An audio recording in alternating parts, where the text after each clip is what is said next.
Dear students, today we are discuss about chapter 4th cardiovascular system and lecture 4th disorder of blood। इससे पहले आपने 3 lecture composition of blood, function of blood, blood group and coagulation of blood की study कर चुके हैं।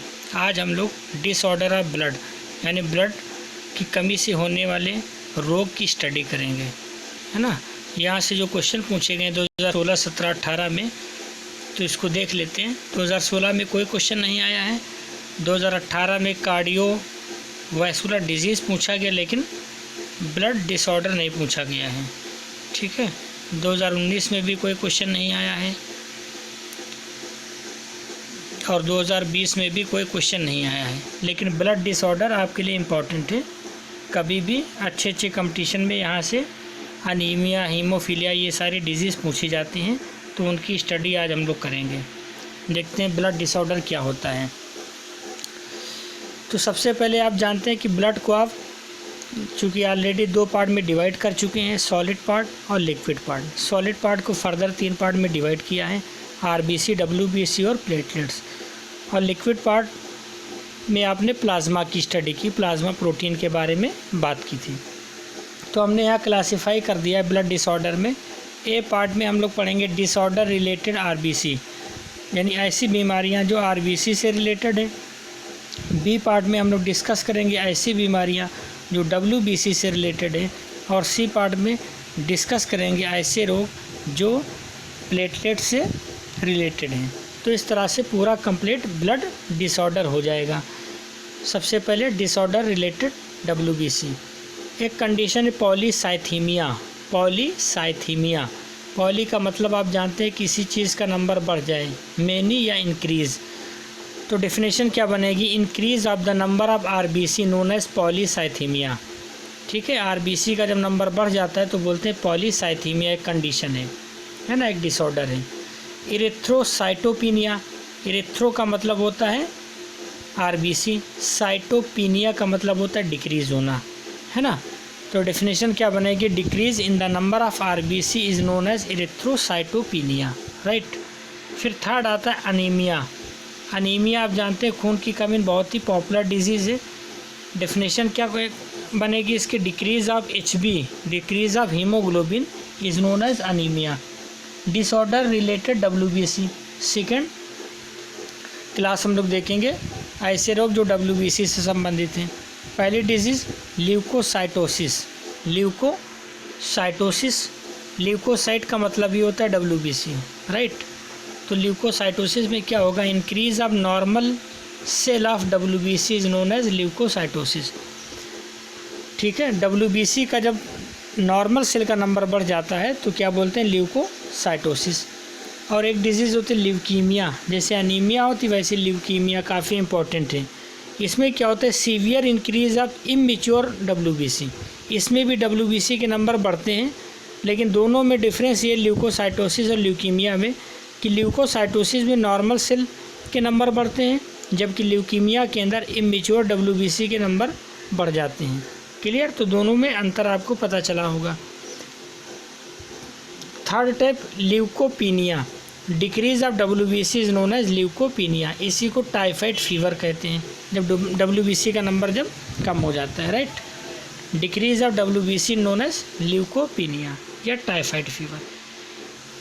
तो ये बात हो गई डिजीज़ या डिसऑर्डर रिलेटेड विथ डब्ल्यूबीसी। इससे पहले आपने पढ़ा डिसऑर्डर रिलेटेड विथ आरबीसी। अब लास्ट वन पढ़ेंगे इसमें डिसऑर्डर रिलेटेड विथ प्लेटलेट्स। यहाँ समराइज करके लिखा गया ताकि आपके सारी चीज़ें समझ में आ जाए, सारे टर्म आपके क्लियर हो जाए। थ्रोम्बोसाइटोपिनिया, थ्रोम्बोसाइटोपिनिया यानी लो प्लेटलेट लेवल। आप बहुत बार सुने होंगे कि प्लेटलेट्स का लेवल कम हो गया है। अक्सर कोरोना, कोविड फीवर में भी ये हो जाता है। डेंगू फीवर में आप देखते हैं कि प्लेटलेट्स के नंबर कम हो जाते हैं। आपको जब ये पढ़ा रहे थे तो वहाँ पर हमने बताया था कि 2.5 लाख से 4 लाख के बीच में एवरेज होता है एक ह्यूमन बॉडी के अंदर, है ना। अगर उससे कम संख्या हो जाती है, 1 लाख या 1 लाख से कम हो जाती है, तो फिर इंसान खतरे में आ जाता है। तो decrease of platelets count is known as thrombocytopenia. उस कंडीशन को क्या बोलेंगे? थ्रोम्बोसाइटोपिनिया, जब प्लेटलेट्स का नंबर कम हो जाता है। राइट। तो इस तरह से प्लेटलेट से संबंधित एक डिजीज़ थ्रोम्बोसाइटोपिनिया या एक डिसऑर्डर या एक कंडीशन, एबनॉर्मल कंडीशन। तो इस तरह से आपने देखा कि ब्लड डिसऑर्डर आपके हो गए हैं। नोट करके हीमोफीलिया, चूँकि ये जेनेटिकल डिजीज़ में भी इसकी स्टडी करते हैं इसलिए यहाँ हमने नोट करके लिखाया है ना। ये ब्लड डिसऑर्डर है हीमोफीलिया, किसी एक पार्ट से संबंधित नहीं बल्कि ब्लड डिसऑर्डर है। लेकिन अगर आप प्रोटीन वाले पार्ट में कहना चाहो तो प्रोटीन वाला पार्ट कि ये डिज़ीज़ हो सकती है, प्रोटीन में आप पढ़ते भी हैं। एबनॉर्मल डिजीज़ में आपने इसको पढ़ा होगा, हीमोफीलिया थैलेसीमिया। कैसे? It is a blood disorder in which clotting is delay. आप जानते हैं कि हीमोफीलिया में ब्लड क्लॉटिंग डिले हो जाती है। नॉर्मल जो टाइम होता है 2 से 8 मिनट, उसमें नहीं हो पाती है, डिले हो जाती है। जैसे रानी विक्टोरिया के अंदर थी, इंग्लैंड की एक रॉयल फैमिली है ना। क्यों होता है ऐसा? It occurs due to deficiency of plasma factor 8। Plasma factor 8 जो होता है क्लॉटिंग में हेल्प करता है, उसकी कमी से ऐसा होता है। इसके बारे में थोड़ा सा डिटेल से हम लोग पढ़ेंगे, है ना। देखिए, हीमोफीलिया या इसी को ब्लीडर डिजीज़ कहते हैं। ब्लीडर का मतलब है खून का बहना। ब्लीडर डिजीज़ या हीमोफीलिया या इसी को डिजीज़ ऑफ रॉयल फैमिली भी कहते हैं। इसका मतलब ये हुआ कि रानी विक्टोरिया के अंदर ये डिजीज़ पाई गई थी, उनकी आज तक जनरेशन में है ना। तो वो इंग्लैंड की रॉयल फैमिली थी, तो नाम दिया गया डिजीज़ ऑफ रॉयल फैमिली। ठीक। In this disease the clotting of blood does not occur in normal time और the clotting may not occur at all. इसमें ये आप कहते हैं कि क्लॉटिंग नॉर्मल टाइम में नहीं होती है, जो उसका एक टाइम फिक्स होता है 2 से 8 मिनट, उसमें नहीं होती, यानी क्लॉटिंग टाइम डिले होता है। या ये कह लीजिए कि क्लॉटिंग नहीं होती है, खून बहता रहता है। क्लियर? ऐसा क्यों होता है? Haemophilia is cause due to deficiency like protein,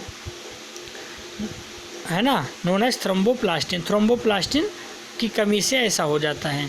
thromboplastin को प्लाज्मा फैक्टर 8 बोलते हैं। The synthesis of thromboplastin is initiated by a plasma protein called anti haemophilic factor AHF या एंटी हीमोफिलिक ग्लोबुलिन, है ना।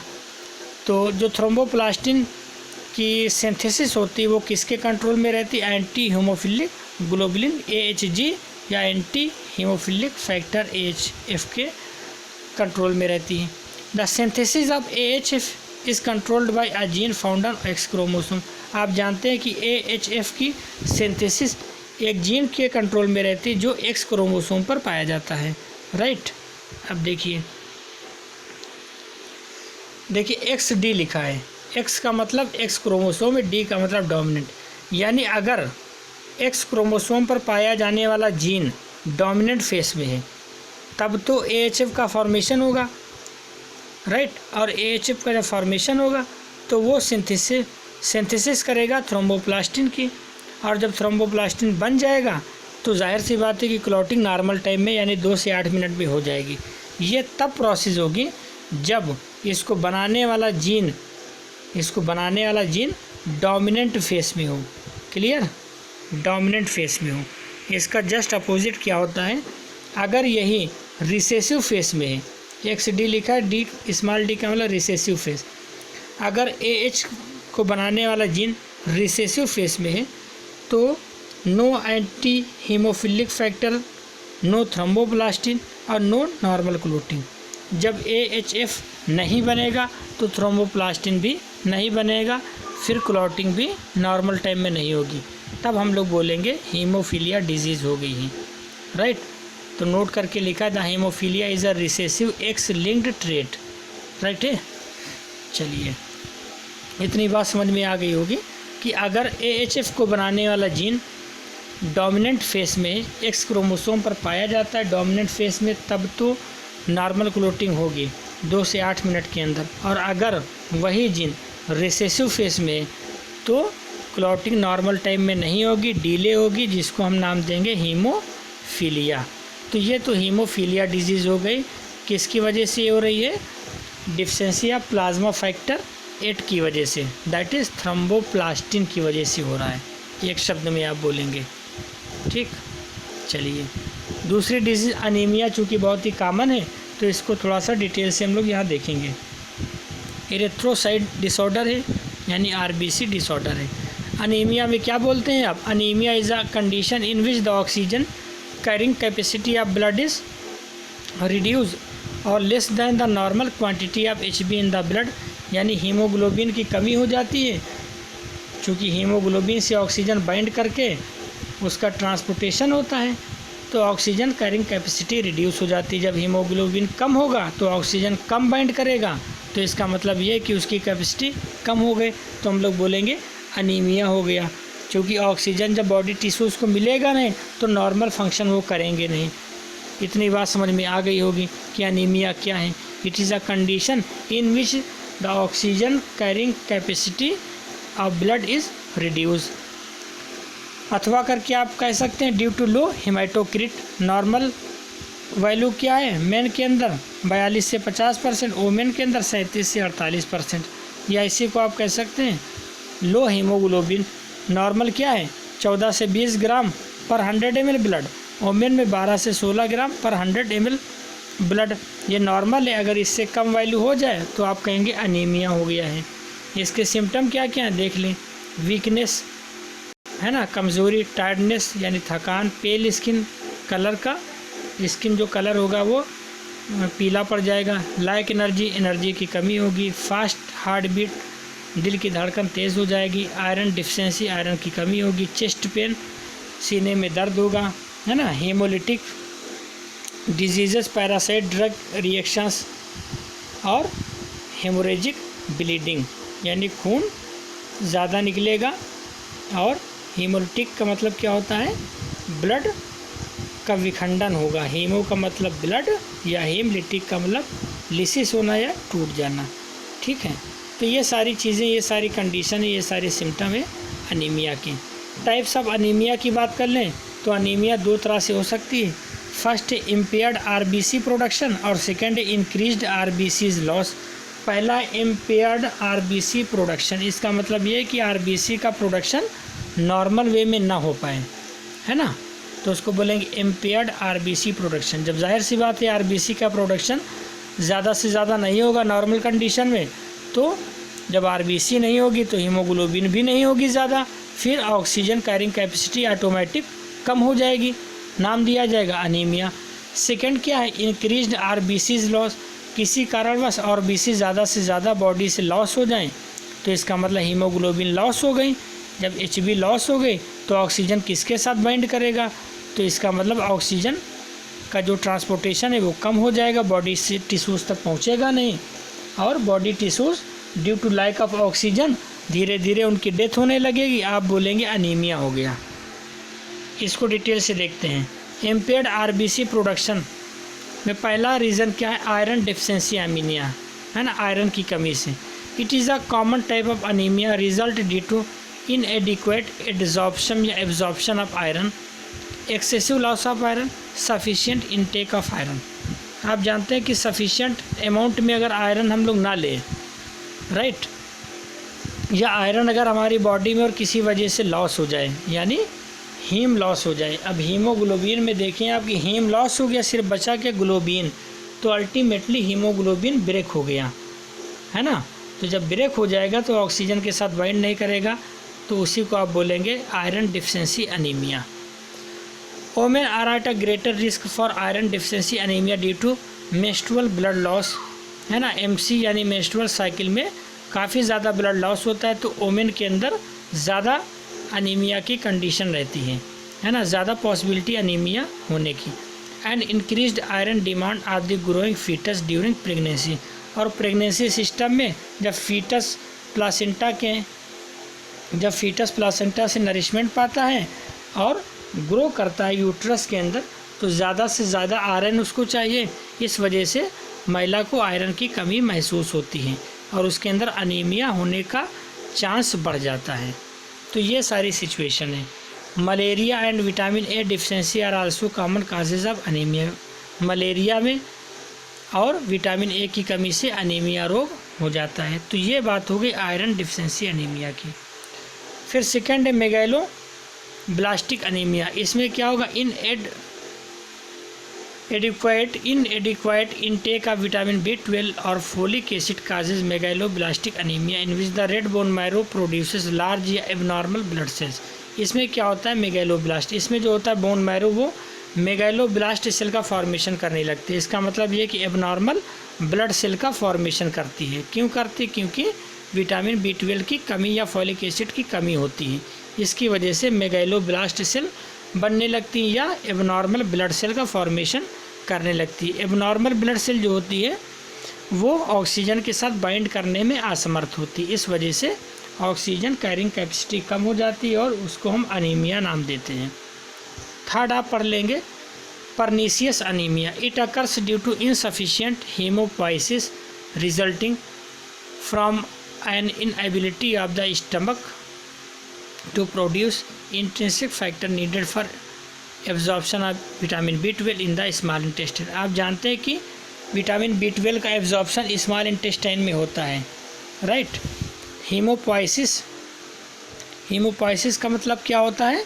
Formation of haem. पोइसिस का मतलब निर्माण और हीमो का मतलब ब्लड का, यानी ब्लड का फॉर्मेशन।